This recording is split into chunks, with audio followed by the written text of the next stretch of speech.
This week particularly has been very slow, I would say, because nothing much was happening. Few things here and there, but nothing big that you would sort of say, okay, tell me what's happening in Canadian immigration. No, nothing much. The regular stream of PFLs, regular stream of refusals. Uh, People continue to make mistakes regardless of, no matter how many times we have explained, we tell them that this is something which you shouldn't be doing. But of course, people being people, they do continue to make mistakes. They do continue to try and defraud the system any which ways they can. People will continue to use the loopholes. Well, when you create the provisions and then people use those provisions, sometimes to their advantage, sometimes not the way the system was designed to be, but the way people do tend to use them, well, then I'm not sure if you can really blame people. Frustrations are high, but hopes are also now pretty high, coming back, right? Express Entry is feeling interesting again. And I have a lot to talk about as far as Express Entry is concerned in terms of numbers. And that is what the video today, or rather the live stream, will primarily focus on in terms of the Express Entry numbers and what they are looking like, and what can we expect from them. Is it looking rock solid? Is it looking hopeful? Is it going to happen? Is it not going to happen? So that's what we're going to concentrate on. By the way, my name, for people who are joining in for the first time, my name is Kubeir. I'm a CICC licensed immigration consultant. Love immigration as a subject because of the excitement, thrill, adrenaline effect that it has in terms of the roller coaster rides that it takes us every day on. So if you are new here, probably subscribe to the channel, because we do provide you with lots of amazing content with regards to Canadian immigration. So let's start with the weekly roundup first. As far as Express Entry is concerned, the latest numbers, the latest data states that we have amongst the pool as of the 7th of April, these numbers are as of 7th of April, we had on that date about 19,000 some people in the Express Entry pool. Of course, after April 7th, that numbers went up by about 5,500. Current Express Entry pool, as per the last pool breakdown on the 11th of June, showed 25,000 people. But of course, that was post the Express Entry draw of 3,000 people, which means we should have about 22,000 people as per the pool breakdown. The data suggests that we have incredible number of food services supervisor and cooks, and of course lots of IT professionals as well. And amongst the top 20 knock codes, rather we'll take top 5 for the time being, food services supervisor tops the chart with 13,900 as of April 7th. I'm sure that number might have gone up a bit. And then cooks are at number 2 at 8,970. And then software engineers coming up close, 6,900. And of course, there are other IT positions there as well, telling you the kind of occupations that are flooding the pool right now. So a lot of food services supervisors. A lot of them obviously do manage to get their ITAs as well. Probably not everybody, but then this is the complete pool distribution, if you want to call it, in terms of the occupations that are taking the first 1, 2, 3 spots. But now when we talk about the pool breakdown, 22,000 people, that was as of 11th of June.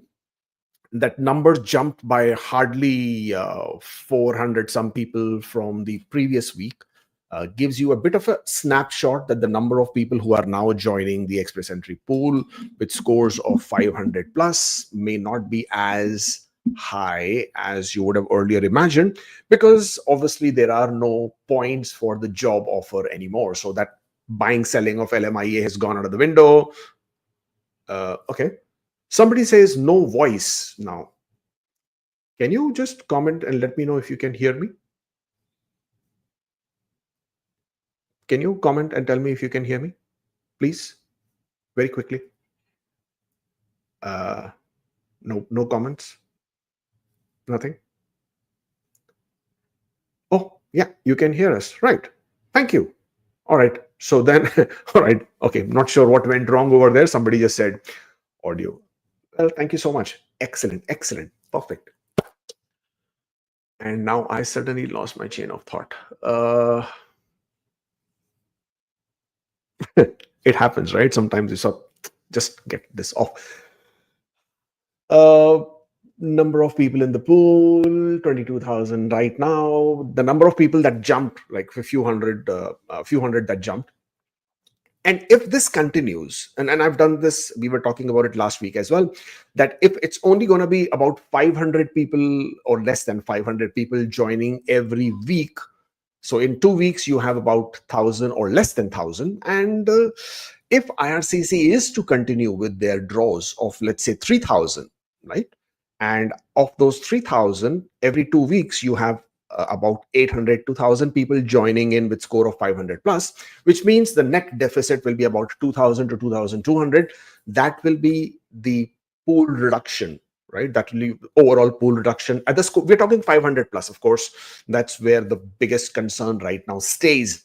Now, if every 2 weeks the pool reduction is by about 2,200, now the assumptions here are that IRCC will conduct consistent draws, that the draw size will be around 3,000 invitations per draw, that for the time being we are not talking about categories, we're talking only CEC. So this is what we really want to get rid of, right? We want to get rid of all these profiles in the pool above 501 so that we can actually see 400s, 490s, hitting again. But in order for these 22,000 profiles, because 25,000 minus 3,000, 22,000 profiles, in order for them to for us to get rid of them, you effectively will then need about, let's say, if the net deficit is about 2,200, right? This is the way I explained you need roughly between 11 to 13 draws, considering all the assumptions I made. And if it is 11 to 13 draws on a span of bi-weekly draws, then we don't have enough time remaining in this year for these profiles to get cleared out. And therefore, people who obviously will again be asking my chances at 510, my chances at 500, my chances at 490, then you should be able to do the math from here on and understand that if it will take about 11 to 13 draws to clear out all the 500s, given the understanding of 3,000 ITAs, given the understanding of how many people are getting added into the pool every 2 weeks, then that basically then maths out at this year. You can't see 500s getting cleared out. The only way this can happen, why? Because IRCC may conduct back-to-back draws. IRCC may draw out larger number of invitations, like 4,000, 5,000. There has been 7,000 draws as well. So those numbers is what we are looking at. If those actually happen, which we really want them to happen, then you can see these draws, rather you can see the scores dropping much earlier, much sooner than the 11 to 13 draws. But this is the large snapshot of what to anticipate in this year. Further, and this is one of the most important factors. We were talking about earlier loopholes, etc., but this is not really a loophole. This is the provision within the express entry that you can claim points for foreign work experience, right? Now, because you can claim points for foreign work experience, the combination of Canadian work experience and foreign work experience. So if you have 2 years of work experience in Canada, and then you get 1 year of work experience, foreign work experience, or you can get it before you come to Canada, the combination of that can give you extra 50 points, which is amazing, because and surprising as well, because the third year points in Canada gives you only 11 CRS points, but the third year outside Canada foreign work experience can give you 50 points. So that's a big difference of about 39 points.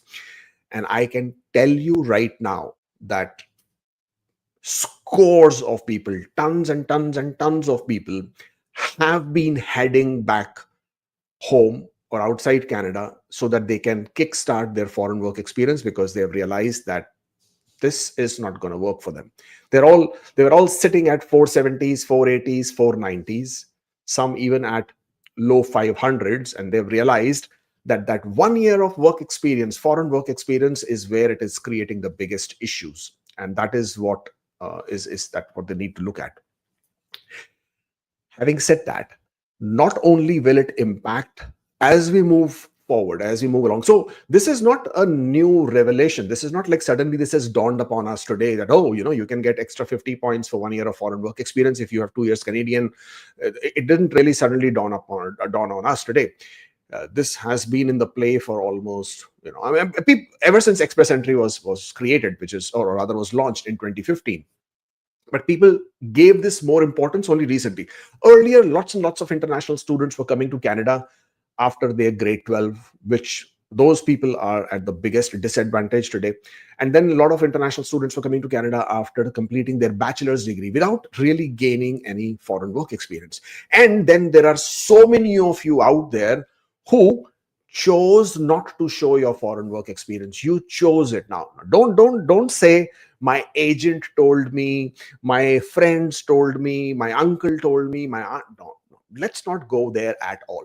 You chose to not show your foreign work experience in your application because it benefited you at that point of time. How did it benefit you? Because you thought you will have a better chance of getting an approval for your study permit. Now you are desperate. You want to use that work experience. But I can assure you, by using that work experience, now you must be absolutely on tenterhooks wanting to use that work experience. You can't. If you try to do that, you are risking misrepresentation, 5-year misrepresentation ban for choosing to hide or choosing to withhold material information at the time of your study permit. So be very careful. Lots and lots of people are already facing those issues. And this applies not only to work experience, it also applies to education. So many of you chose not to show your master's degree because you were hiding that. Even for a minute, don't say you were misguided. If you are not small children, adolescents, you're not small nursery going children that you were misguided. You are coming to a different country to study, and if you in today's day and time, if you still haven't been able to conduct your research and figure out what is right, what is wrong, you can't blame your agents. Agents are there to fool whoever will be who's ready to be fooled. So if you chose to jump along to on the same ride, then can't blame the driver, blame the passenger as well. Anyways, so this is going to be a big concern, and more and more people have already started going back to their home countries, are going back to their home countries, are planning to go back to their home countries. And the smart ones have also identified that IRCC being IRCC, and I do not know who creates these policies with IRCCs, stupid, dumb people. And I'm sorry to be saying that, and I'm using this language. Why? They created categories to benefit the Canadian economy, the Canadian market, by saying, if you have 6 months of experience, you are eligible. We need these people. We need these people to come and work in Canada. So if you have 6 months of experience, hey, you are in a category. It couldn't have been more stupid than choosing, or rather identifying a policy or making a policy saying 6 months of work experience. Whoever said that a person with 6 months of work experience can actually benefit Canada with that skill set, with that background, with that experience? Well, anyways, people who had to decide have already decided. Who the hell am I to say all these things? But smart people have realized with only 6 months of experience, you can actually gain advantage from a category draw. So the smarter people have also now learned to strategize that if they are to go back to their home country, because in most home countries, whichever country in the world other than Canada, you can gain work experience very easily into occupations such as healthcare, such as education category, such as trade category. I mean, who's asking you for certifications? In most countries, not. I mean, look at it. India, nobody's asking you whether you really have a pharmacy degree or not. You want to work as a pharmacy assistant? Come work in my pharmacy shop. Who's asking you whether you have any qualifications to handle children or work with children or take care of children or not? Hey, if you have an uncle or aunt who has a daycare center, come work in my daycare center. Same thing with trades. You wouldn't get caught working as a carpenter, plumber, electrician, welder. I mean, if anybody had to pay you for that. But now you are willing to even do those jobs. Whether you're doing it or you're not doing it, that's entirely up to you. But mind you, people who are thinking they will be able to create these fake work experiences, you guys are also in for trouble, because IRCC is now buckling down on those factors as well. People who thought they could create fake Canadian payrolls, you guys have something coming as well. Over the last 3 weeks that I have been seeing, my God, I love IRCC in this manner of now suddenly they are waking up. This is their new version 3.0, where they are waking up and now doing what was needed to be done all this time. But they're doing it. And so people who are creating fake work experiences, you watch out, you guys, you watch out. There has been one recent case where after having issued COPR for a federal skilled worker person who was outside Canada, and just before he was traveling, his COPR was cancelled because his application was reviewed and they found that he had committed misrepresentation by providing fraudulent employment documents. So watch it. Watch, be very, very careful with what you're trying to do. If you are one of those people who are doing all these things, probably this is still the better time to decline, to withdraw, and sort of sort out your things. But I love this version of IRCC. I love the policy. I hate the policy creating version of IRCC, because sometimes they are so far away from the reality. But this stringent enforcement IRCC, I love it. And I wish they had woken up 3, 4, 5 years back, because the biggest thing that you need in these matters is enforcement. And you should be able to create such heavy penalties, whether it's on people who do create, who are involved in these fraudulent practices, or who are encouraging, or who are partaking. The enforcement and the penalties have to be so heavy that it should deter other people. Only then will you actually see a real-time reduction in fraud. Otherwise, it's just words, that's all. But that's what's happening as far as express entry is concerned. So for people who are thinking that the scores will come down, watch it. It's not going to come down. All these people that I've just been telling you about, people are going back to their home countries. They're getting 6 months of experience in one occupation, 6 months of work experience in another occupation, combining the two, getting the 1 year points for foreign work experience. So suddenly you will see cooks with score of 500s plus. You will see early childhood educator assistants with scores of 500 plus. You will see pharmacy assistants with score of 500 plus. Not just 500 plus, you're talking big scores. And CECs then that way won't come down. And at the same point of time, category draws, by and large, those scores will also rise up significantly, because people have identified, people have figured out, it's a strategy. They're all smartening up. They're all realizing staying back in Canada on a visitor record makes no sense. I mean, why would you want to stay in Canada on a visitor record, pay in your home currency, can't work, dummy extensions? If you don't really need that work experience, why are you even doing dummy extensions? Just go back, start getting your foreign work experience. Then comes the point of this remote work experience. What do you do with remote work experience? Please, guys, mind you, it is a huge gray area, continues to be gray area. Remote work experience, as far as I'm concerned, is legit as long as you are able to prove it. The problem is a lot of you are actually not working remote. You just guys are more interested in creating fake work experiences for remote. You guys are the ones who are going to suffer the most, because when you will take this piece of paper which says, hey, you know what, I did remote work experience, this is the reference letter, but you know what, my employer paid me in cash. I mean, how does that even work? You're working remotely but getting paid in cash. Who's collecting that cash? Somebody will say, my parents were collecting cash. I mean, like, really, in today's day and time, you're being paid in cash? Because huge red flags. IRCC is not accepting this kind of thing as well. So if you're getting into the remote work experience game, also you should be very, very careful, because in a lot of cases, it's not going to cut out.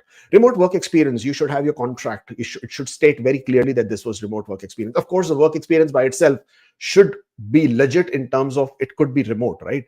You can't be a remote cook and not going to work. You can't be a remote pharmacy assistant, not going to work.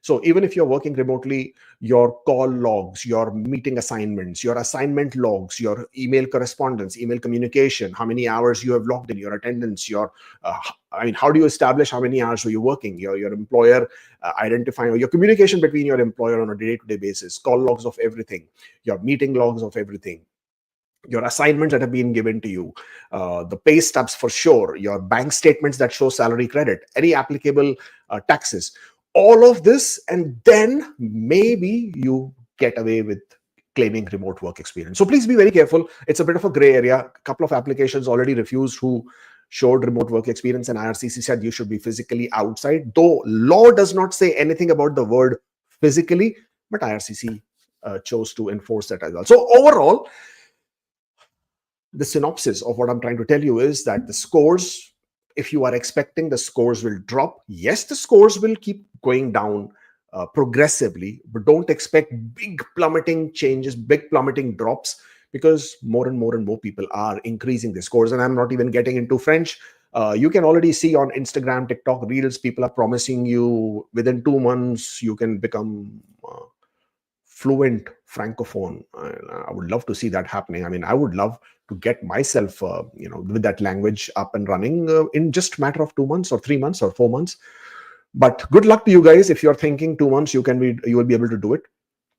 So at this point of time, more and more people jumping onto the French bandwagon, foreign work experience, category work experiences, remote work experiences. Combination of all of this, if you are expecting that the scores are going to come down, then I would hate to tell you today being the 21st of June, 2025, that scores may not drop as you might be expecting. So please get up. Things are beginning to get hot and heated here. I have some more data for you. Now, this data is very, very interesting because it helps us understand which way IRCC is heading as far as express entry is concerned. Now, on the left, you have express entry draws that or the invitations that were conducted in 2024. Total number of invitations issued in 2024 is 98,903. Total invitations issued as of last draw, which was on the 11th of June, 38,342 in 2025. Of course, this is after that big gap of 3 months when IRCC did not conduct any express entry draw, or rather any CEC draws. In Canadian experience class in 2025, you have 12,850 invitations issued. Education category, 1,000 invitations issued. French language proficiency category, 18,500 invitations issued. Healthcare category, you have 1,000 invitations issued. Provincial nominee PNP program draws that they are conducting, they have issued 4,992 invitations. Total 38,342. The difference that I want to bring to your attention here is in 2024, IRCC, when they conducted their draws, 26,500 ITAs were issued, which were Canadian experience class only. But then the way IRCC started the year 2024 was, first they were conducting general category draws. In general category draws, you had the PNPs, you had the CECs, and you had the FSWs. Now, I'm sure you all know and understand, if the scores are going to be 530, 540, 529, in a general draw, the number of people who are getting invited of federal skilled worker are negligent, right? How many federal skilled workers are sitting at 529? Only if you had 50 points for LMIA or 200 points for LMIA, only then you would be sitting with scores of 500 plus. Otherwise, very difficult for a federal skilled worker to get to 500 plus without an LMIA. So the number of people, federal skilled workers, were less. But even 14,445 ITAs that were issued in the general category last year largely consisted of PNPs and CECs. Last year, the target for permanent residents was 485,000 people. This year, the target for PR is 395,000 people. But where it becomes more interesting is when we start to break it down. Now, obviously, express entry is all about federal high-skilled targets, federal high-skilled categories. It has got nothing to do with everything else, right? The Atlantic immigration, the RCIPs, the business immigration, the caregivers, the home care worker. Not interested. We're only interested in express entry. And express entry is basically FHS targets, federal high-skilled targets. Federal high-skilled target for 2024 was 110,770 last year. This year, in 2025, surprisingly, federal high-skilled target is not less, it's more. It's 124,680. That is 14,000 more than last year. 14,000. Now, the difference where it got compensated is that PNP targets for last year was 110,000. PNP targets for this year is 55,000, half. Again, last year, the total number of federal high-skilled category targets issued, sorry, last year, total number of ITAs issued under federal high skilled. So all express entry except PNPs last year was 83,420. Now, 83,420 included CECs, included FSWs, included French, what was there? STEM, agriculture, trade, healthcare, all of that. This year, so far, 38,342 total ITAs issued, of which federal high skilled is 33,350. And we are at the middle of the year, right? We are in June now. The only difference in understanding all of this is that ITAs are issued to meet the permanent resident targets. Last year's target was 485,000. This year's target is 395,000. However, when the ITAs are issued, they are issued in a manner that after the middle of the year, you are already issuing ITAs to meet the target of the following year. What am I trying to say? I mean, I'm confusing you all of this. Okay. Every ITA that you get, you submit your PR application. PR applications take time. They don't get processed the day you submit your ITA. They can take anywhere from 3, 4, 5 months to even a year, year and a half, right? On an average. Average processing time is 6 to 8 months. If I calculate all the delayed ones and the people who get it sooner, which basically means that ITAs that were being issued last year after May, June, July, August, they were all contributing to permanent resident targets for this year. Very, very important. And then IRCC, what they have issued the ITAs earlier this year, the 33,000 that we are talking about, those primarily are also going to contribute towards the PR target for this year, which is already less at 385,000 total PR targets, but federal high skill numbers at 124,680. Means all these ITAs which are now going to be issued from now on, or rather already being issued now itself, are all going to contribute to PR targets for next year, which is 380,000 for next year. Means it's even lesser, which then tells you that the number of invitations that we have already issued for this year is 33,350. Based on these numbers, right? Last year it was 83,420. This year you would expect a drop of at least 15 to 20% because there is a drop in the PR targets as well. With this 15 to 20% less, IRCC should still be looking to issue in the range of 70 to 75,000 invitations. That is the approximate expectation. With 70 to 75,000 invitations to be issued. Now, this is total federal high skilled. We are not talking categories. We are not talking CECs. We're talking total. So if they have to issue another 40 to 44,000 invitations for the remainder of the year, then things start getting interesting. Now, when you have approximately 40,000 more invitations to be issued, look at the categories. They have already issued 18,500 invitations. Let me just go back to show you where. They've already issued 18,500 invitations for Francophones, French category. I know so many of you out there are now very excited with French draws because you have been gearing up, you have been preparing. Now your scores are already up there. So you are all now waiting for a French draw as well. And you were expecting French draw will happen every month because it was happening like that last year. Not like this anymore because they completely overdrew the Francophone invitations in the month of February. I mean, ridiculous numbers, right? 18,500. They just went at it. So now don't expect IRCC to start conducting French draws every month after they have already conducted so many draws in 1 month. So there will have to be some sort of a balance. I'm sure they are familiar. They are aware of certain numbers now. Last year, under the French category, they issued 23,000 invitations. This year, they have already issued 18,500. This year, the targets for Francophone has also gone up by 1%. So this year it is 8%. Last year it was about, I think, 6.5 to 7%.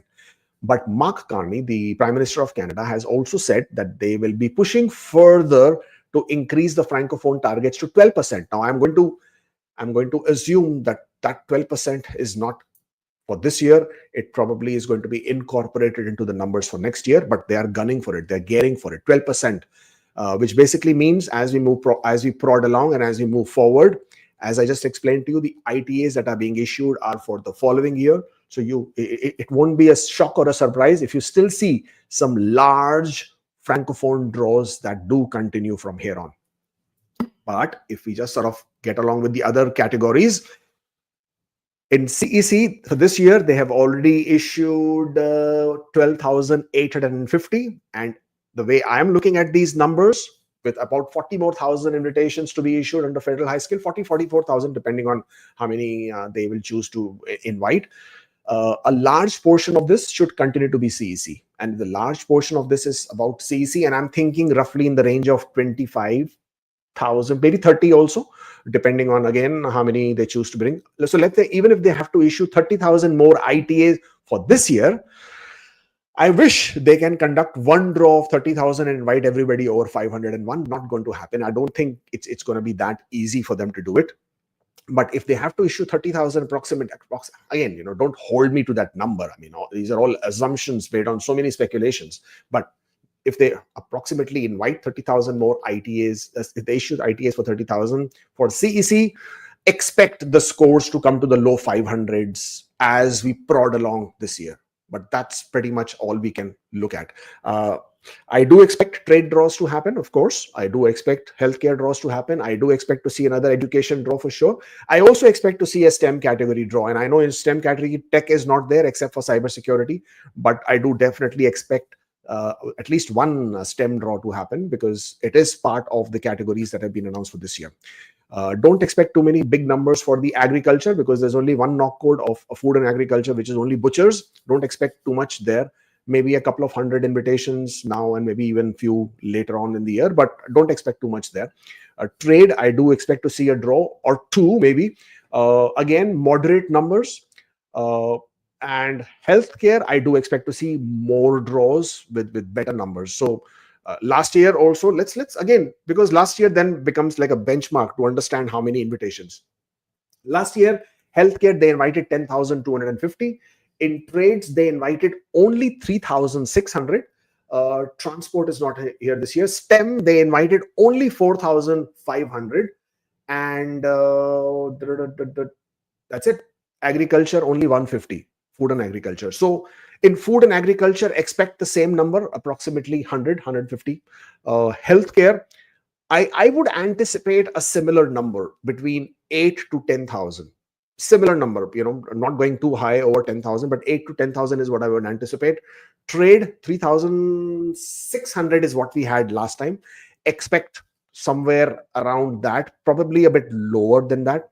STEM occupations, because big number of IT has been reduced, I would anticipate one or maybe two draws, but not at 4,500 total invitations for STEM, probably lower. You're looking at about 2,000, 2,500 total number of invitations that might go out to STEM categories. So when the numbers overall get reduced, then because the large portion of these categories is still going out to the francophones. So when you have the numbers being reduced or numbers staying similar to what it was last year, don't expect a big drop, because as I told you earlier, people smartened up, people strategized, people managed to get those silly 6 months of ridiculous work experience to become eligible in these categories. And it's working out for a lot of people. And healthcare, you've already seen that the scores have remained very, very, very high. At 504, the last draw.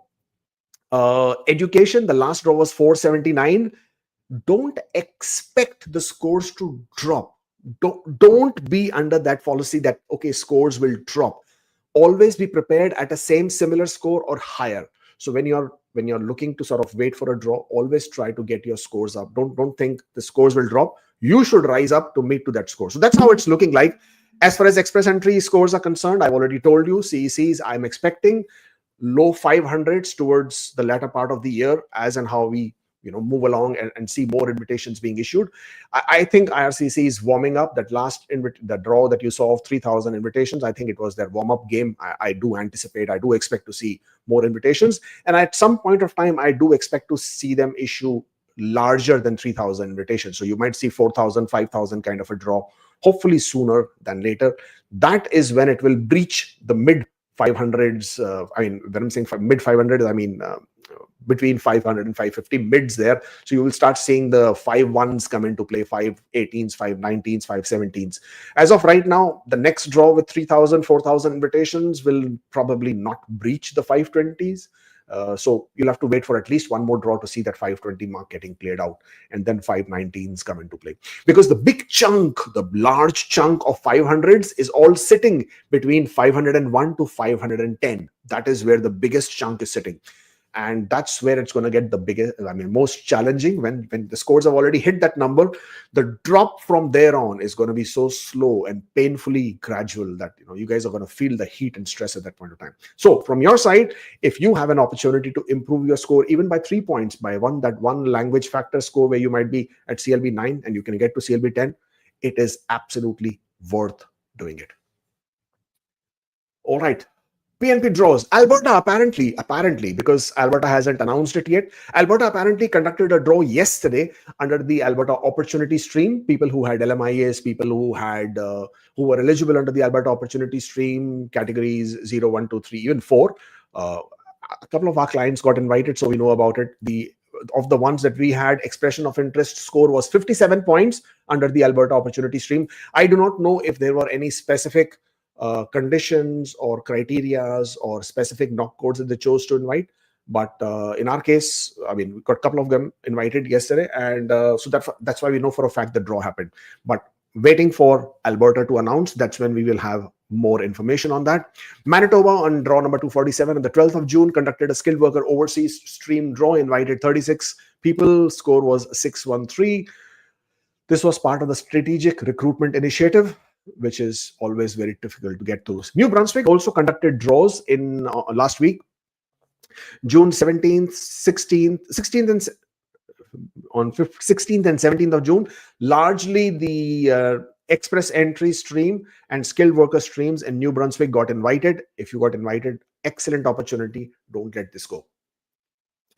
BC youth have been hit by summer job market, the rise in unemployment there.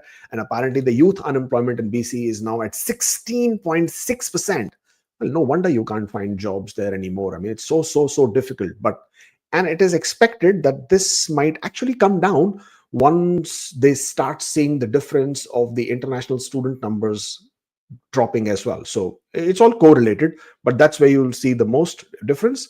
Express entry starts update to the expression of interest pool. So people who are still not aware, Ontario has changed their expression of interest pool for employer-driven streams. So the international student stream, employer job offer stream, in-demand skills stream, these 3 streams, it's all changing. They will start deleting and removing your expression of interest starting today. I'm already getting emails for all different clients of ours whose expression of interest was in the system. All their expressions of interests have been removed or are being in the process of being removed gradually today and tomorrow. 2nd of July, that is the date when the employer portal is being launched. So Ontario will be launching this employer portal.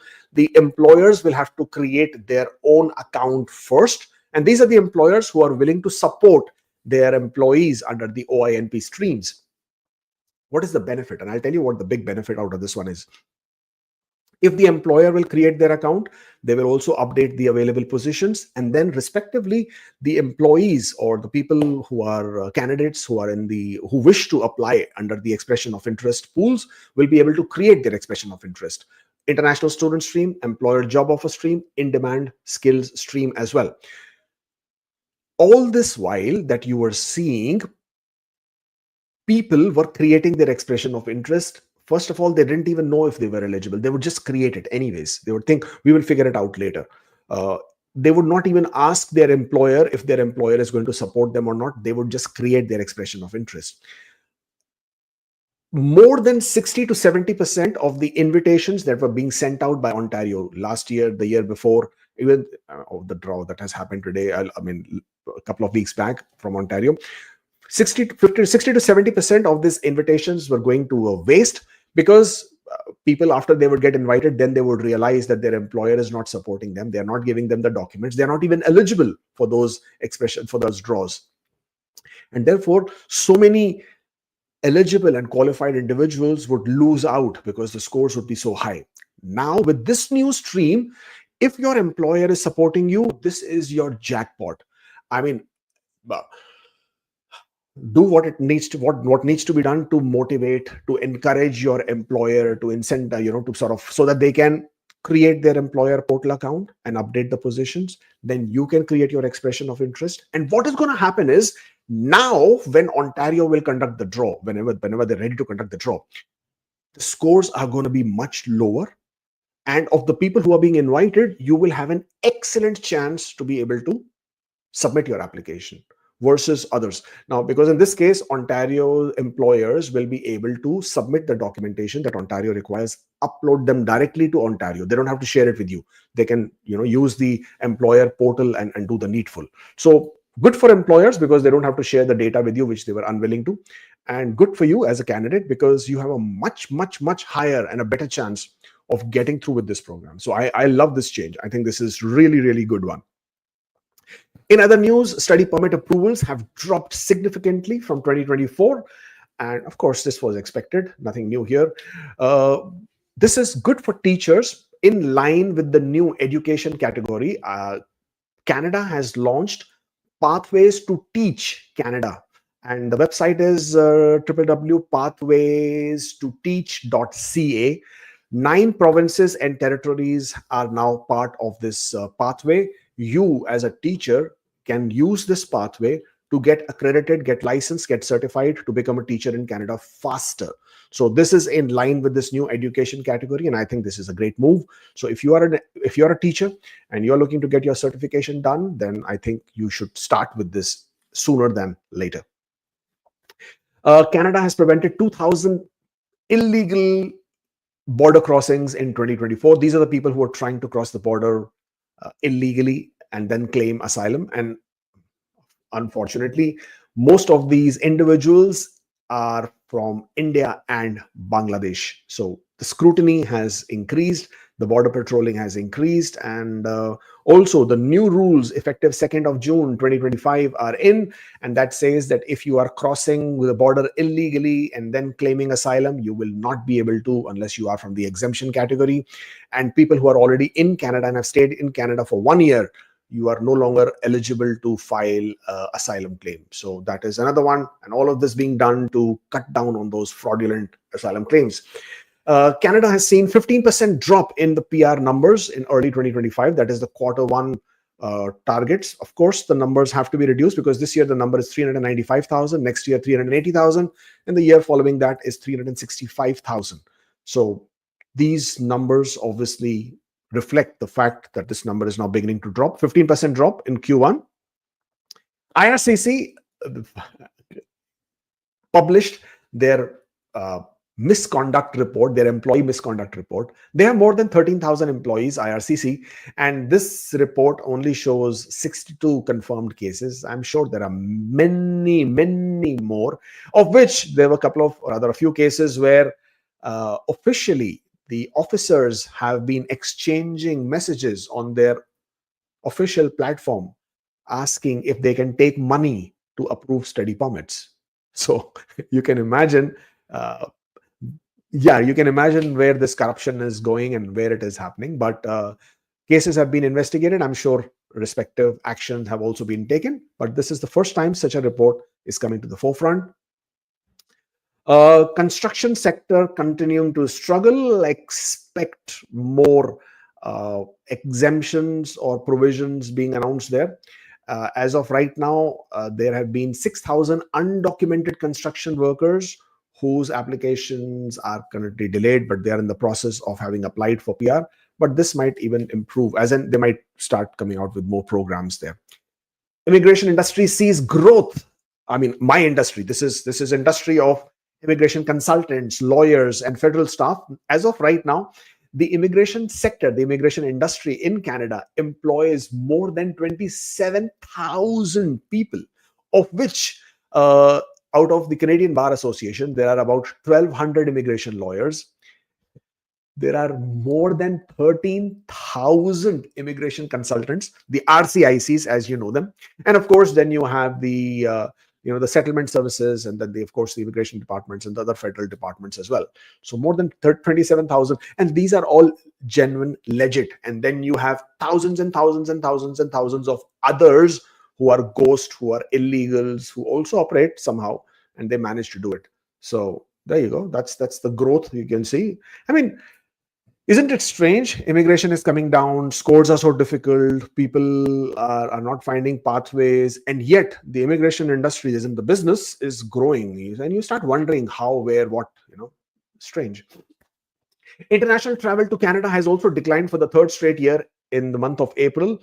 Of course, 15.2% drop in a year-on-year arrivals in April 2025. This travel has decreased for people who are coming from the US and overseas as well.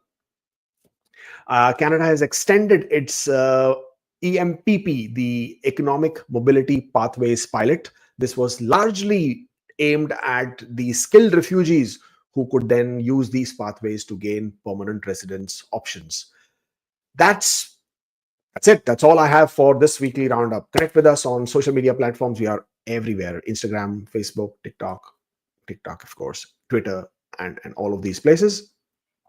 A short note: my name is Kubeir. I'm a CICC licensed immigration consultant. And yes, if you're looking to hire a representative, if you're looking to hire a consultant, do consider us. We seem to be pretty good at what we do. At least I would like to believe so. And if you wish to book an appointment for consultation one-on-one, then please use this link, askkubeir.com/appointment. We can then discuss one-on-one to understand your queries, your cases better, probably strategize and understand what can be possible for you as well. And if you wish to hire our services, please drop us an email, support@askkubeir.com. Very happy to then engage with you and understand what we can do for you. Onwards to questions, and plenty of them here. So before I get to the questions, please understand, I will rush through the questions today. Have to really don't have more than 25 minutes. But while I do that, I obviously will not be able to answer to all the questions, and I would appreciate if I would request you guys to then post your questions in the comments after the live stream is over, so that I can then come back during today and tomorrow and then answer as many questions as I possibly can. Okay. Somebody is asking on Instagram, I got LMIA for restaurant manager. Can I get spouse open work permit? Well, the answer is yes, you can, because if your tier category is 0 and 1, or 0 or 1, or a specific knock code from tier category 2 and 3, the list is on RCC website. It's too long to remember. And if your work permit is valid for 16 months, or you will be issued a work permit for which 16 months or longer, then yes, you are eligible to also bring your spouse along, and your spouse can also apply for an open work permit. Okay, nothing here. Matty PM Canada says, I got COPR, but I don't have work permit TRV stamp on my passport. Any problem? Soon will receive PR card. Any issue for traveling with PR? If you got a COPR, it basically means you are a permanent resident. If you're a permanent resident, you no longer get a TRV on your passport. You don't need any visa on your passport. You will get a PR card. PR card allows you to travel back to Canada, but you don't get any TRVs. And no, please don't try to travel on a TRV if you have one, because in most cases, the departure airports will call the embassy to check the validity of the TRV, and they will be told that you are not a temporary resident, you are a permanent resident, and therefore you will not be allowed to travel on TRV. There are already some instances. So if you're traveling outside Canada, please apply for PRTD, Permanent Resident Travel Document. If you do not have your PR card, PRTDs are being processed quite fast at this point of time. We are seeing them being processed in less than 2 to 3 weeks. So yeah, please apply for PRTD. Arjun says, submitted Ontario documents by showing funds in India last year. Now, me and my wife have tier 1 job in Canada, annual income 170K. Application in DIP, should we maintain the funds in India? Well, as far as your application is concerned, it was submitted on the basis of the funds you already provided. Now the circumstances may have changed, but your application was submitted based on those funds. So until you get the nomination, please continue to maintain those funds. Once you get your nomination, then you will be in express entry, depending on whether your application is connected to express entry. And if it does, then if you are eligible under CEC, then you won't need proof of funds. But if you're eligible and being invited as a federal skilled worker, you would still need to show proof of funds to IRCC. Job start on SP, no new offer on work permit by EMP. Guys, please do not use these acronyms. I mean, as much as I would love to, because everybody uses their own kinds of acronyms. Sometimes I don't even understand what they're talking about. So please try and be as descriptive as possible. So I'm assuming what it says is that you started working while you had a study permit, so you did not get a new offer letter when you started working on your work permit. And now job start date in SP but counting experience from applied state, I have no idea what you're trying to ask me. However, if you were working already when you were on your study permit and now you have a work permit, please in your express entry profile show your work start date from the date of when you applied for your postgraduate work permit. That would be the right way to do it. Show from the day when you applied for your postgraduate work permit. That way the system will calculate your eligibility for points correctly. Ontario mistake in employer, OINP mistake in employer form approval chances. I don't know. I do not know what kind of mistake this is. So if it's a mistake which can be corrected, then OINP will reach out to your employer and ask them to correct it. If it is something which is fundamental, then maybe they will refuse. But it all depends what kind of mistake this is. Applied June 20th, Alberta PNP, non-express entry. Final decision shows on GCKey as of March. No update. Is something wrong? Also COPR details on IRCC tracker. Well, don't have to worry. Nothing is wrong. This is completely normal. I have applications that are still showing COPR tracker details since December last year with final decision, but they still haven't been issued with the final approvals. So it's quite normal at this point of time. IRCC is trying to balance out the final decisions that they are making in tune with their quotas for each quarter. So absolutely normal, nothing to worry about. And honestly, there is nothing you can do about it. My work permit expires in 20 days. If we start LMIA now, can I work after switching to visitor status once LMIA application is submitted? Absolutely not. And the reason for that is once you have switched your status to a visitor, you no longer can get implied status and authorization to work because of the implied status. In order to get authorization to work on your implied status, you should already be on a work permit. And if the status is being extended in the same status category, then you get the implied status to continue doing what you were doing. For example, if you are on a study permit, you apply for an extension of study permit, you may be able to continue studying depending on conditions. If you have a work permit and you're applying for extension of work permit, you can continue working depending on your circumstances if you're on a maintained status. But when you're changing status from a visitor to a worker, then you do not get implied status. Means if you make an application for a work permit, you can't get authorization to work. In your case, you are submitting an LMIA application. LMIA application is not your application. It's your employer's application, and it gives you no rights to do anything. Just the very fundamental mistake that people make into thinking LMIA is your application. It's not your application. It's your employer's application. Because it's your employer's application, you cannot work until your work permit with that LMIA has been submitted and approved, because you're already a visitor. I'm working part-time. I'm primary applicant. Can spouse get bridge open work permit? I'm going to start full-time. LMIA better option than bridge open work permit for her to stay. So bridge open work permit, I'm not sure what you mean by bridge open work permit here, because bridge open work permits are not issued just like that. They are issued to those individuals who have already applied for permanent residence.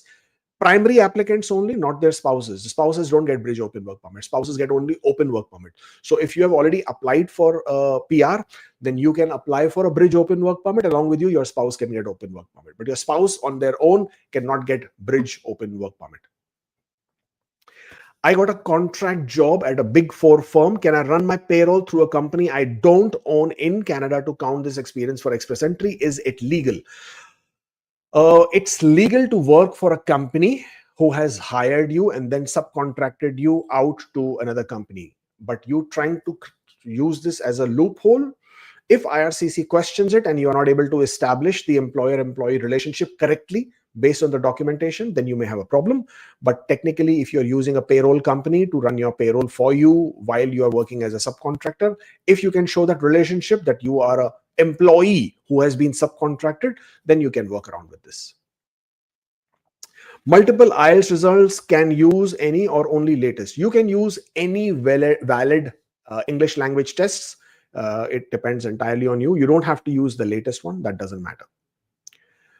I applied for TRV after open work permit approval in March, but no passport request yet. I have US visa appointment in July. How do I request to expedite PP request?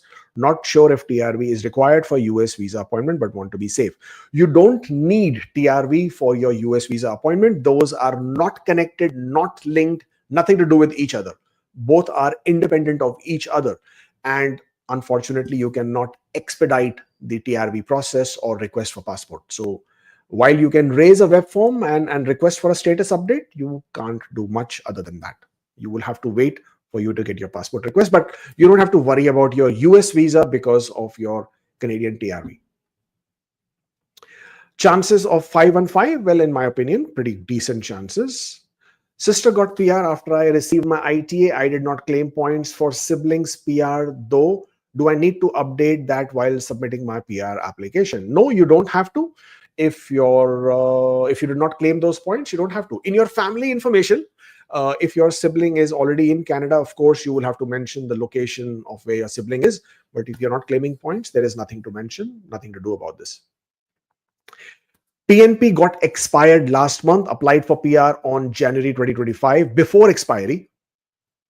AR is not received. Should I need to renew PNP? Alberta PNP should be renewed within 6 months of expiry. What if file returned before AR?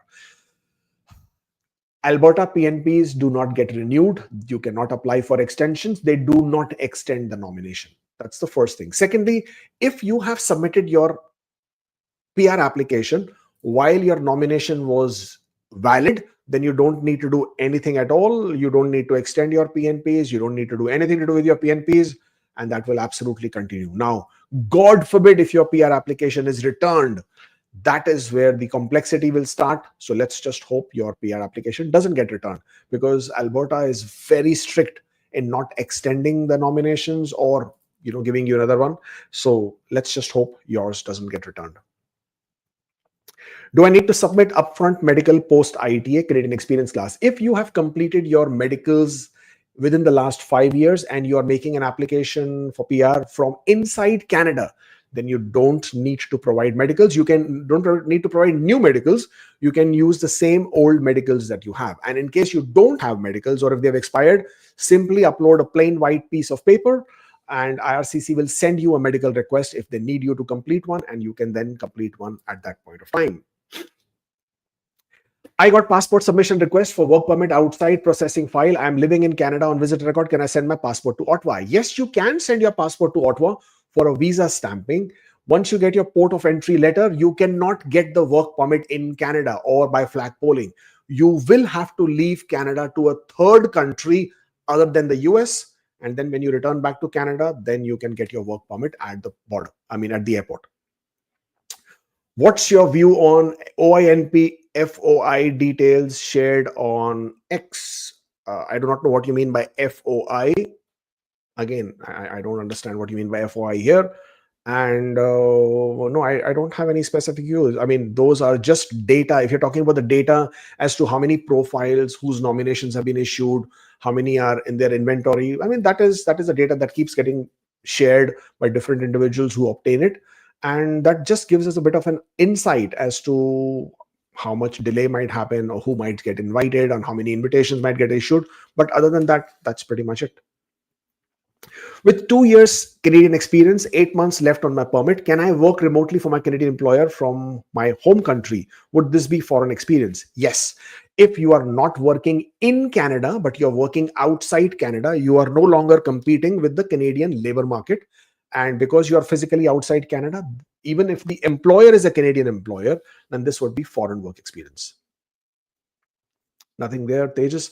If I work a remote job during study permit, would it count as foreign work experience? Well, technically, any foreign work experience worked remotely is should be legit. At least that's how I look at it. But IRCC has been raising a big concern on this, and there is a bit of a gray area as far as remote work experience is concerned, because they would like you to have been working outside Canada physically. Uh, Especially if you are in Canada on a study permit, you can work remotely. Of course, IRCC website has stated it very, very clearly. But does it count for foreign work experience? Because when you are entering your information and you show that you are currently on study permit, the system will not give you points. And there has already been 2 instances of people who were on a study permit, working remotely, claiming those points, and IRCC did not award them points because they said you should have been working outside Canada and you were on a study permit in Canada, and therefore we will not give you points. So you can do it. You can certainly do it legally. There's no problem, but it falls in the gray area. IRCC hasn't provided any clear direction on this matter as of right now. I was diagnosed with latent TB in Canada last year. I wasn't aware that I had to declare it while applying for PR.